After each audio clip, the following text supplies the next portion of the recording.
जिसके पूर्व जन्म के पुण्य नहीं होते हैं महाराज, वह भगवान की कथा को श्रवण नहीं कर सकता।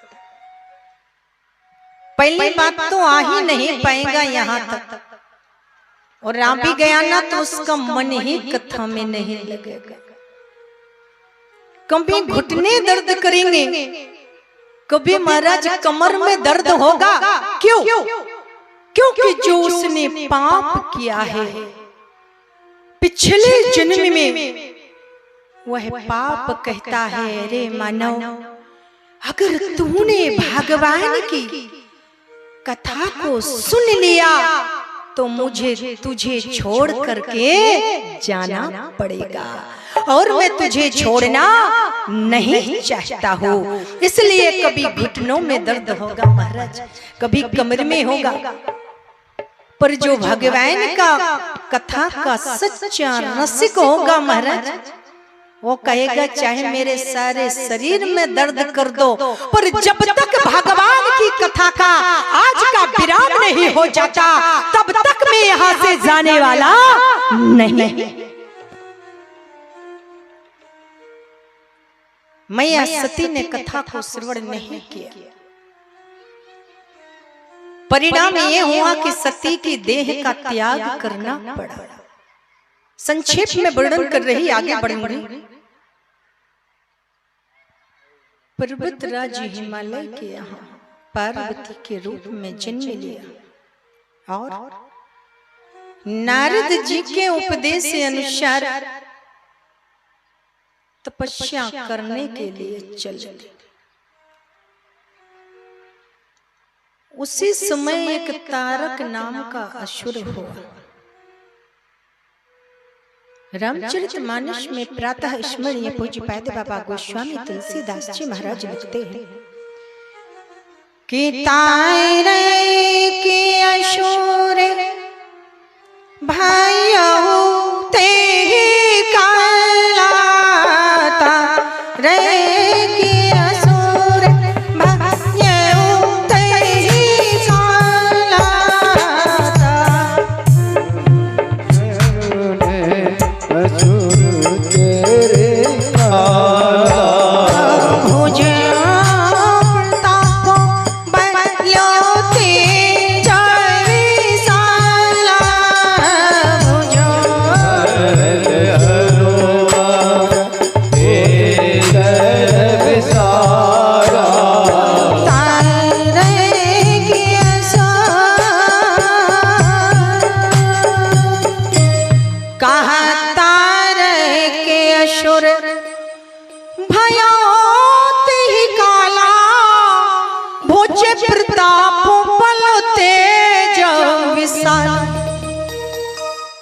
महाराज भुजाओं में बड़ा बल है,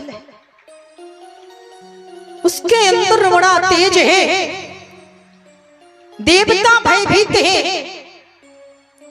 इसका संहार होगा कैसे? कौन करेगा?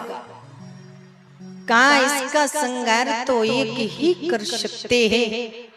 कहा कौन? कहा माता पार्वती और भोले बाबा का जो संतान पहला होगा वही तारक नाम के असुर का संहार करेगा। ध्यान देना, मैं आप सबकी ओर आ रही हूँ कथा कहते कहते। प्रेम से बोलो राम राजा सरकार की जय हो। कहा इसके लिए तो बाबा समाधि में विराजमान है, तो समाधि भंग करेगा कौन? ब्रह्मा जी ने कहा महाराज उपाय हम बता देते हैं। देवता उपाय बताने में सबसे आगे होवे करते। कहा कामदेव को बुलाओ, और कामदेव जाकर के महादेव जी की समाधि को भंग कर दे। महाराज कामदेव को बुलाया गया। कामदेव ने आज सारा चर्चा सुना। काम ने सोचा काम तो टेढ़ा है, इसमें तो मेरा राम नाम सत्य भी हो सकता है। पर महाराज जी अपने लिए तो सभी जीवे करते हैं। अरे जीवन तो उसका है मेरे धर्म प्रेमी बंधुओं, जो दूसरों पर अपने जीवन को निछावर कर दे। इतिहास में जिसका नाम लिख दिया जाए, जीवन तो उसी का होता है। आज कामदेव चल पड़, एकदम संक्षेप में वर्णन कर रही हूं, और जाकर के सारे संसार को काम के वश में कर ले, तब आपन प्रभाव विस्तारा, निज वश कीन सकल संसार।